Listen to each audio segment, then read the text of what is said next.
Finalement, un vrai lundi comme on les aime. Bon, j'espère que tout le monde va bien aujourd'hui, que vous avez passé un bon début de semaine. Ici, écoutez, on est sur les starting blocks, hein. On est lundi, là il est midi. Je rentre de la salle de sport et je mange actuellement un skier parce que j'ai pas le temps de me faire à manger avant de partir à mon prochain rendez-vous. J'essaye vraiment maintenant de prioriser le sport dans mes journées parce que j'ai remarqué que souvent, quand je faisais passer le sport après, je me sentais juste pas bien dans mon travail. Déjà parce que ça me faisait culpabiliser, mais aussi parce qu'il y a rien à faire. Le sport, ça libère quand même énormément d'endorphines.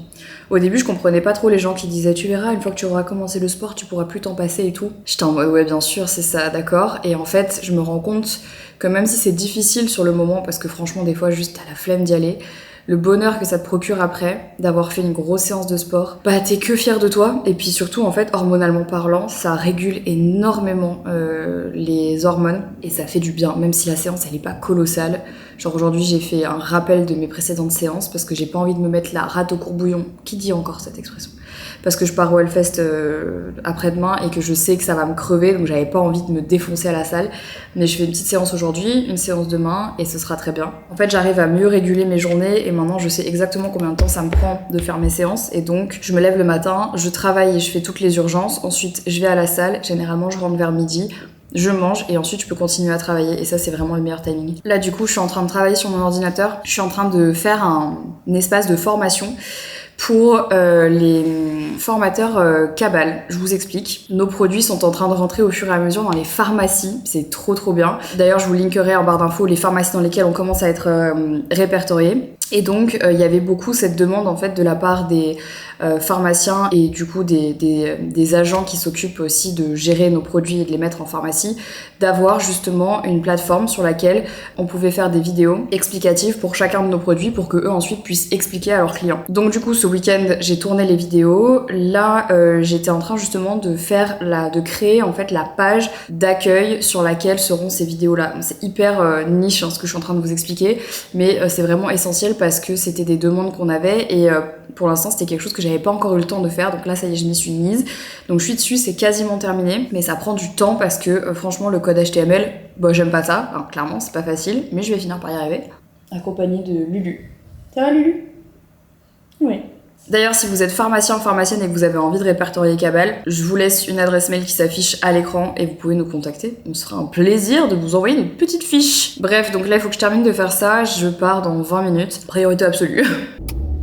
Bon, je sors de mes 2 rendez-vous là, donc j'ai fait un premier rendez-vous pour aller faire mon drainage lymphatique parce que ça faisait 2 semaines et demie que j'étais pas allée et ça m'avait manqué, ça m'a vraiment fait du bien, j'avais mal partout donc là c'est cool. Et là je suis allée faire du laser sur mon acné pour tenter en fait de bloquer un peu l'inflammation et voir s'il y a moyen pour l'instant de le contrôler et d'espérer ne pas avoir besoin de passer par notre cher ami Roaccutane. Voilà, franchement c'est le même laser que j'avais fait pour la rosacée et c'est douloureux de ouf. Genre ça fait vraiment mal, pourtant je suis pas quelqu'un de douillet. Mais là j'avoue que ça m'a bien piqué, c'était pas très agréable, mais c'est une bonne chose de faite. Et là elle m'a donné des produits à tester pour mon acné de marques que je ne connais pas, donc faudra que je vous en reparle. C'est vraiment des marques très spécialisées. Là c'est Dermaceutique, je n'avais jamais entendu parler de cette marque là, mais là c'est un nettoyant avec de l'acide glycolique à l'intérieur, plus d'autres produits avec de l'acide glycolique. C'est vraiment très spécifique. L'acide glycolique c'est un acide qui est là pour venir en fait enlever les peau morte de la peau et donc continuer à laisser un peu de glow sur la peau, mais surtout à réduire, vous savez, les pores bouchés qui pourraient conduire à de l'inflammation et à des papules, des boutons, etc. Donc faut que je teste, je vais voir comment je vais l'intégrer à ma routine parce que je veux pas que ça soit trop abrasif, parce que j'ai pas envie de niquer ma barrière cutanée, donc je vais regarder un peu la compo. Elle m'a conseillé de tester, je vais tester, et là pour le coup j'ai l'impression de me revoir moi il y a quelques années. Elle m'a carrément fait une ordonnance pour que j'aille acheter un médicament à la pharmacie sur ordonnance pour les boutons en localisé tellement c'est fort, donc je ne sais pas ce que c'est. Je vais tester, écoutez, moi je crash test pour vous, d'accord ? C'est mon travail. Donc là je vais surtout rentrer chez moi. Mais sur Insta, elles tournent pas mal les ads. Parce que moi je les ai vraiment même pensées quand je les ai faites pour de la formation, tu vois. Voilà, ce lien là que j'ai mis dans le chat, j'adore. Elle est en train de s'exciter sur ses chiens. C'est super drôle. Arrêtez d'aboyer, ça suffit. Ah, c'était parfait. J'ai bien adoré ce moment. Vraiment, ça m'a mis en joie. Vous avez compris, arrêtez d'aboyer, ok? Vous voyez le lien. Attends, bah, tu sais quoi, je suis bête, je peux On partager. partage ton écran.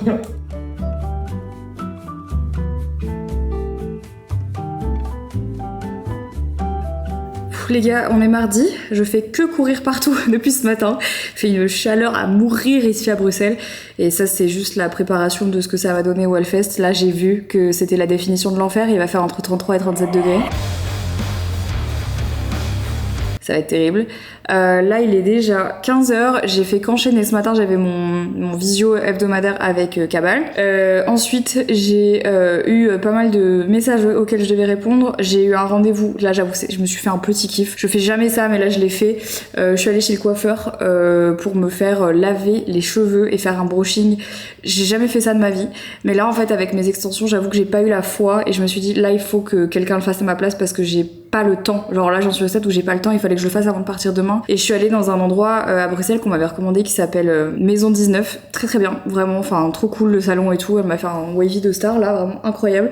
Et c'est parfait parce que là j'ai tellement de taf, tellement que j'enchaîne. Et là il est 15h. Et là mon frère va m'appeler parce que il doit rendre un mémoire à la fin de l'année là. Ses examens sont dans 2 jours, c'est pour ça qu'il peut faire que 2 jours du Hellfest avec moi. Du coup c'est un peu dommage parce qu'il nous rejoint que samedi et dimanche pour le Hellfest, ce qui est déjà trop bien. Mais il rate 2 jours, donc jeudi qui est un des meilleurs jours, mais parce qu'il a ses examens. Et du coup, il doit m'appeler là dans moins d'une demi-heure pour que je lui fasse une interview pour son mémoire, parce que là, il fait un mémoire. C'est hyper intéressant, en plus c'est sur le métal et tout, bref. Donc il devait interviewer des gens qui écoutaient du métal. Bibi s'est dévouée. Donc là, je dois faire ça. En même temps, je dois envoyer des fichiers, poster des trucs. Enfin, aujourd'hui, j'avoue, c'est un peu la journée. Comme je pars demain et qu'à partir de demain, je vais être plus ou moins off. Plus ou moins, je dis toujours plus ou moins. Je suis jamais vraiment off, mais je suis toujours plus ou moins off. Il fallait que je règle plein des trucs aujourd'hui avant de partir. Mais avant, je vais aller montrer mon brushing à Henri. Vous allez voir, il va en avoir rien à foutre. Je le sais déjà, je le sais.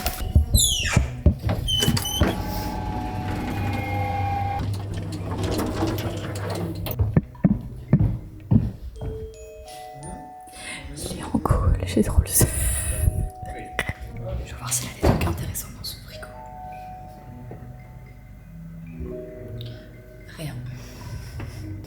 Je peux rester là, il fait trop chaud. Oui, tu peux rester là. Mais là, j'ai pas activé l'airco. Tu peux le mettre, j'ai trop chaud.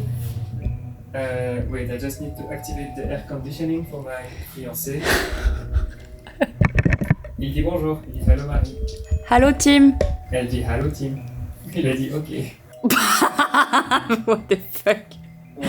Henri, Ouais. t'as vu mes cheveux? Ouais. Très très beau aussi.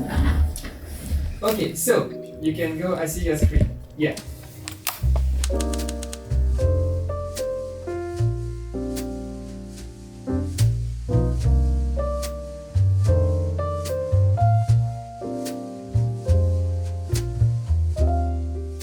Bon, j'attends toujours que mon frère m'appelle et j'étais en train de lire les commentaires sous le dernier vlog et vous êtes super mimi parce que, bon, écoutez, je vous vois dans les commentaires les gens qui me disent que vous vous inquiétez pour moi, qu'il faut que je prenne le temps, etc., que j'ai l'air un peu à bout et que je suis fatiguée. J'entends et c'est hyper mignon de vous soucier de moi, vraiment ça me touche et ça me fait vraiment plaisir de me dire que vous êtes hyper bienveillants et que j'ai vraiment une communauté trop bienveillante. Je vous assure que vraiment, je sais vraiment où mettre la limite quand je dois la mettre. C'est vrai que j'ai une forte tendance à avoir du mal à prendre du temps vraiment totalement off. Ça, c'est très vrai. J'ai du mal à me lâcher la grappe.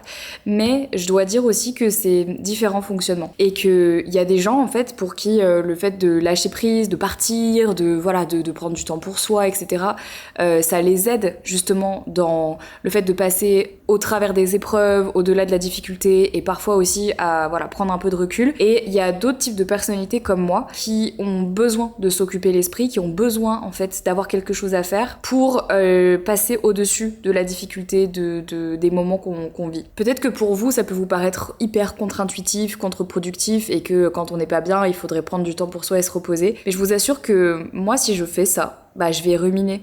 Je vais penser à tout ce qui va pas, à mes problèmes, je vais pas me sentir bien. Et d'ailleurs, je le vois puisque à chaque fois que je prends du temps off, c'est là où j'ai les plus grosses remises en question de ma vie. Genre l'année dernière, j'ai pris une semaine off. Je suis partie avec Henri pendant une semaine chez des amis en Espagne. C'était la plus grosse remise en question que j'avais pas fait depuis très très longtemps. D'ailleurs, je vous avais fait un vlog, j'étais en dep. J'avais dit les choses vont changer et tout. C'est juste parce que pendant une semaine, genre je me suis mis off et genre mon cerveau a tellement ruminé que j'ai remis ma vie totalement en question. Et c'était pas hyper bénéfique. Hein. Au final, je n'en ai rien tiré de, je n'en ai rien tiré de bénéfique. Donc je pense que ça dépend vraiment des gens. Moi, je sais que j'ai tendance à me réfugier dans le travail, dans le fait de m'occuper de ma maison, de m'occuper de mes animaux, de faire des projets, parce que ça m'occupe l'esprit et ça m'aide en fait à penser à autre chose. Alors que si je prenais du temps pour moi, à me mettre off et tout, je vous assure, en fait, j'aurais l'impression de ne penser qu'aux problèmes de ma vie et aux trucs à régler et avoir le sentiment d'impuissance de rien pouvoir faire. Alors que quand je fais des choses pour faire, j'ai l'impression quand même que je suis dans l'action. Et donc le fait d'être dans l'action, ça me permet de me dire, ben en fait voilà, tu n'es pas passive face à la situation qui se passe autour de toi et ça me donne encore un peu plus un sentiment de contrôle sur ce qui m'arrive. Et donc c'est pour ça que pour moi c'est vraiment important de essayer de continuer malgré tout, et même si des fois vous devez vous dire mais la pauvre, mais en fait je vous assure il y a des moments durs comme dans toute vie, comme tout le monde, mais je pense que si un jour vraiment je sais que je suis au bout de ma life, je prendrai ce temps off. Et puis aussi pour vous dire la vérité, c'est un peu difficile de prendre du temps 100% off. Je pense que vous avez vu la gueule de mes journées. C'est difficile, il y a beaucoup de choses qui se passent. C'est aussi mon choix de vie, je m'en plains pas. Mais c'est vrai que c'est difficile de s'arrêter complètement. J'aimerais bien, mais je crois que j'y arrive pas. J'ai pas encore, j'ai pas encore passé le cap. Peut-être un jour, qui sait? Peut-être. Peut-être un jour je serai comme cette Lulu. Là, regardez là. Vous pensez qu'elle est en burn-out ou pas? T'es en burn-out, mon gars? T'as mal aux yeux, ma zizou, hein? Ouais, Lucie, depuis qu'elle est toute petite, elle a des petits problèmes aux yeux. Elle a une espèce de conjonctivite qui veut pas partir. C'est pas le coryza, mais en fait, elle a été en contact du coryza quand elle était petite. Donc, elle a des symptômes du coryza, mais sans avoir le coryza. Enfin, c'est un délire. Et elle ne le transmet pas. Donc, c'est hyper chelou. Mais donc, elle est sous goutte. Oui, t'as mal aux yeux, mon gars. Faudrait que je te remette des petites gouttes. Oui. Le problème de Lucie, c'est que c'est impossible de lui mettre ses gouttes dans les yeux. Genre, elle hurle. Hé, dis donc. Dis donc. Non, qu'est-ce qui te prend? La folle du bus. Allez. Bon les gars, on vient d'arriver au Hellfest. Il s'est avéré que malheureusement, j'ai eu la belle idée d'oublier toute ma banane avec ma caméra, mon appareil photo, mes papiers, mes bouchons d'oreilles à la maison. Voilà, donc du coup, bah là, c'est-à-dire que, comment vous dire, on va faire du contenu à l'iPhone, hein. Je pense que je suis maudite. Ou alors c'était probablement un signe pour que je profite, même si du coup je profite moins, parce que j'ai quand même tapé une crise de nerfs dans la voiture. Mais all is good, finalement. Première marche de la honte, 1 sur 5. C'est quoi la marche de la honte? C'est ça. C'est la marche de 35 minutes. C'est littéralement ça. Pas 65 minutes? C'est combien de temps? 20 minutes. Non, c'est 35. Tu vois, voilà, ça c'est ce que tous les ans on se dit qu'on va faire. Tous les ans on se dit, oh, ce serait super d'avoir des vélos. Jamais on ramène un vélo. Donc du coup, il faut marcher. Moi, je pense que c'est 35 minutes pour aller au moins sur le site du Hellfest. Et c'est un peu compliqué, quoi. Surtout sur les 35 degrés. Mais c'est pas grave, on va le faire quand même. Là, l'idée, c'est d'aller récupérer les bracelets, retrouver les copains, boire un verre avant demain, et puis palper l'ambiance. Hein. De toute façon, on est là pour palper. Hein, François? Je m'engage pas. Très bien. Écoutez, la première soirée, mon père fait des beignets de courgettes à la poêle. Et François regarde le match dehors. C'est-à-dire que là, on est sur une DA. Ça va, François? Ça va, au top. Au top. Non, mais vraiment, par contre, salon d'extérieur. c'est-à-dire que là, notre chère hôte Charlotte a fait un upgrade, a mis un salon d'extérieur avec une télé plus grande que chez nous à l'extérieur. Autant vous dire que là, on est bien. On est bien pour commencer ce Hellfest.